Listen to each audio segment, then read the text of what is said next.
Hi everyone. आज की class में हम स्टार्ट करेंगे यूजेस ऑफ डायमेंशनल एनालिसिस। कल हमने पढ़ा था कि डायमेंशनल फार्मूला क्या होता है और हम डायमेंशनल फार्मूले को कैसे कैलकुलेट करते हैं। अब हम देखेंगे कि उन डायमेंशनल फार्मूलों का यूज़ हम कहाँ कहाँ पर और किस वे से कर सकते हैं। तो इसका सबसे फर्स्ट यूज है conversion of one system of unit into another. Means हमने सिस्टम ऑफ यूनिट्स पढ़ा था, जैसे कि SI system of unit, CGS system of unit. तो इसके अंदर क्या होता है कि जब हम एक सिस्टम ऑफ यूनिट को, जैसे हमने एसआई सिस्टम लिया है, तो उसको दूसरे सिस्टम ऑफ यूनिट के अंदर कन्वर्ट करते हैं, जैसे हम सीजीएस में कन्वर्ट करेंगे, तो उसके लिए हम डायमेंशनल एनालिसिस का यूज कर सकते हैं। तो एक सिस्टम को दूसरे सिस्टम के अंदर कन्वर्ट करने के लिए हम डायमेंशनल एनालिसिस का यूज करते हैं। ये इसका फर्स्ट यूज है। फिर है to check the given formula. ये चेक करने के लिए जो दिया गया फॉर्मूला वो करेक्ट है या फिर उसमें कुछ मिस्टेक है। For example F is equal to mass into acceleration correct होगा या F is equal to mass divide by acceleration correct होगा। तो इनमें से हम कौन सा फॉर्मूला करेक्ट होगा, इसको चेक करने के लिए भी डायमेंशनल एनालिसिस का यूज करते हैं। थर्ड है to derive the formula by deriving the relationship between various physical quantities. Means हमें ये दिया जाएगा कि मास है और एक्सीलरेशन है और फोर्स है, तो तीन क्वांटिटीज हमें दे दी, तो ये बताओ कि उनके बीच में रिलेशन क्या होगा, उनका फॉर्मूला क्या बनेगा। तो हमें पता force is equal to mass into acceleration. तो ये फॉर्मूला डिराइव करने के लिए भी हम डायमेंशनल एनालिसिस का यूज करेंगे। अब हम देखते हैं कि ये जो यूजेस हमने पढ़े हैं इनको हम किस तरह से अप्लाई करते हैं। सबसे पहले हम स्टार्ट करते हैं conversion of one system of unit into another. तो फर्स्ट यूज को समझने के लिए हमने एक न्यूमेरिकल कंसीडर किया कि कन्वर्ट 10 जूल इनटू द अर्ग using dimensional analysis. Dimensional analysis का यूज करके हमें 10 जूल को किस में कन्वर्ट करना है, अर्ग में कन्वर्ट करना है। अब इस तरह के न्यूमेरिकल को सोल्व करने के लिए हमारे पास दो पॉइंट्स होने चाहिए। फर्स्ट, हमें ये पता होना चाहिए कि जो भी यूनिट इन्होंने दी है, जो यूनिट इन्होंने दी है वो किस फिजिकल क्वांटिटी की यूनिट है। जैसे यहाँ पे इन्होंने जूल दिया, तो हमें पता होना चाहिए जूल किसकी यूनिट है, एनर्जी की यूनिट है। तो ये फिजिकल क्वांटिटी हमें पता होनी चाहिए कि जूल किसकी यूनिट है। दूसरा पॉइंट हमें पता होना चाहिए उस फिजिकल क्वांटिटी का डायमेंशनल फॉर्मूला। जैसे इन्होंने एनर्जी दी है, तो एनर्जी का डायमेंशनल फॉर्मूला क्या होगा हमें वो भी पता होना चाहिए। एनर्जी का डायमेंशनल फॉर्मूला होगा ml²T-2। तो यहाँ से दो पॉइंट्स क्लियर है कि सबसे पहले ये फाइंड आउट करो कि कौन सी फिजिकल क्वांटिटी है जो इन्होंने एसआई यूनिट या फिर सीजीएस यूनिट दी है, वो किस फिजिकल क्वांटिटी की यूनिट है और उस फिजिकल क्वांटिटी का डायमेंशनल फॉर्मूला क्या है। उसके बाद ही हम न्यूमेरिकल को सोल्व कर सकते हैं। अब एनर्जी हमें पता है कि एनर्जी की यूनिट है, तो एनर्जी का डायमेंशनल फॉर्मूला क्या होगा, ml²T-2। तो इस डायमेंशनल फॉर्मूले का हम यूज करेंगे। अब हम देखते हैं कि ये इन्होंने क्या दी है, एक एसआई यूनिट दी है और अर्ग क्या है, सीजीएस यूनिट है। तो सबसे पहले हम यहाँ पे लिख लेंगे कि एसआई यूनिट और यहाँ पर हमने लिख लिया सीजीएस यूनिट। अब हमें पता है डायमेंशनल फॉर्मूले में फंडामेंटल क्वांटिटीज कौन सी है, मास, लेंथ और टाइम। तो एसआई के अंदर हमने माना है m1, L1 और T1। सीजीएस के अंदर हमने मान लिया मास m2, L2 और T2। सभी न्यूमेरिकल्स को सोल्व करने का यही प्रोसीजर होगा कि सबसे पहले देखो कि वो कौन सी फिजिकल क्वांटिटी है, फिर उसका डायमेंशनल फॉर्मूला लिखो, फिर इसी तरह से कॉलम बनाओ, एक में एसआई सिस्टम लिखो और दूसरे में सीजीएस। अगर ये एसआई और सीजीएस में है, मास एसआई में मास की वैल्यू कितनी होती है, 1 किलोग्राम, लेंथ की वैल्यू 1 मीटर और टाइम की वैल्यू 1 सेकेंड। इसी तरह सीजीएस सिस्टम में मास की यूनिट क्या होती है, 1 ग्राम, लेंथ की 1 सेंटीमीटर और टाइम की कितनी होती है, 1 सेकेंड होती है। अब हम यहाँ पर देखेंगे कि इन्होंने जूल कितना दिया है, 10 दिया है।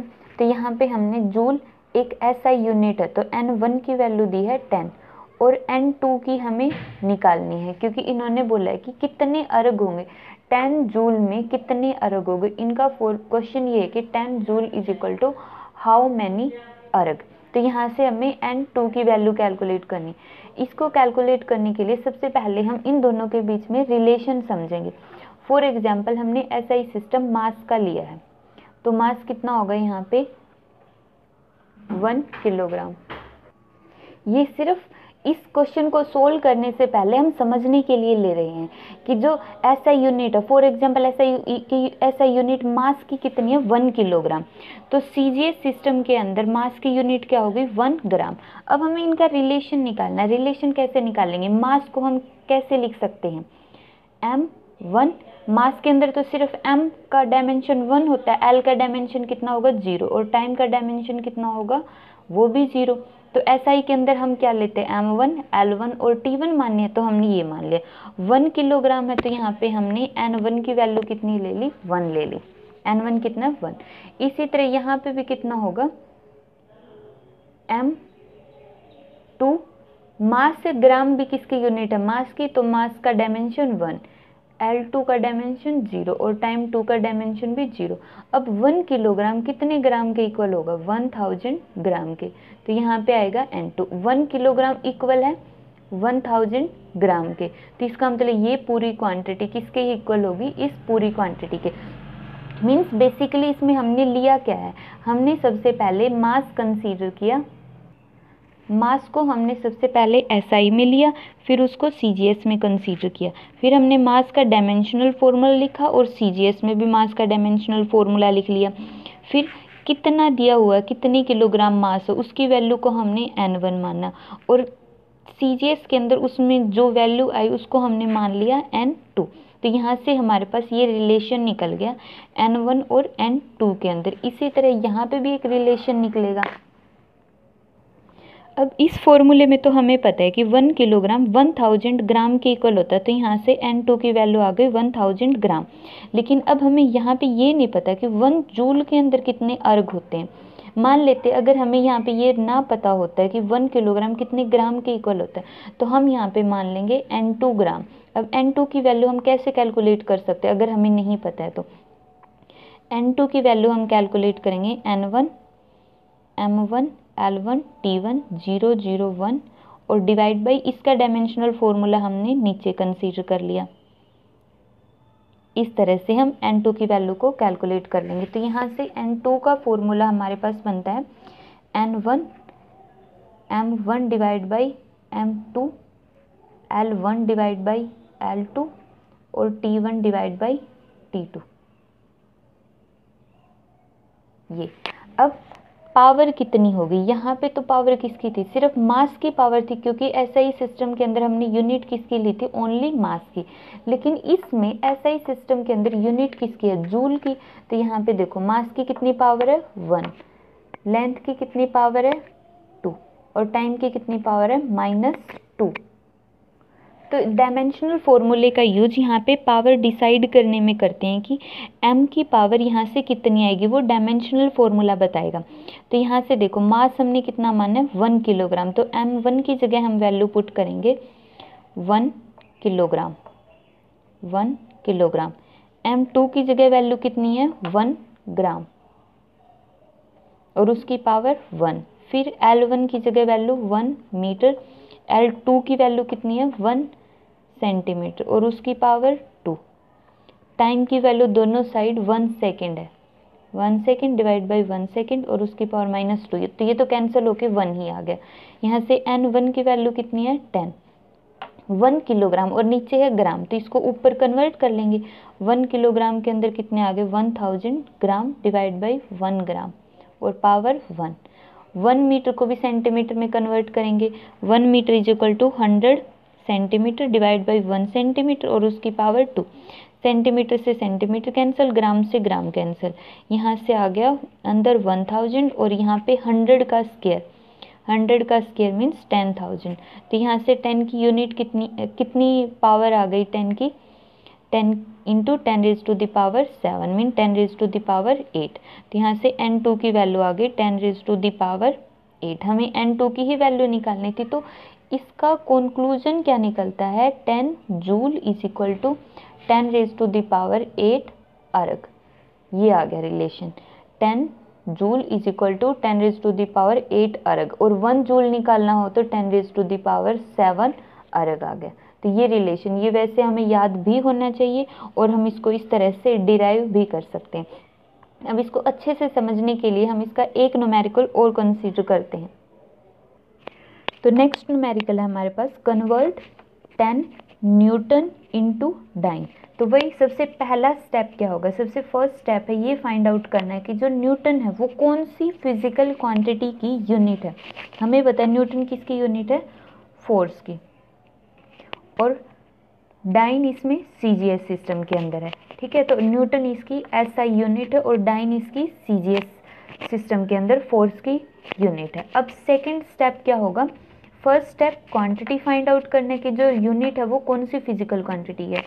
सेकंड उसका डायमेंशनल फॉर्मूला, फोर्स का डायमेंशनल फॉर्मूला क्या होगा, ml/t-2।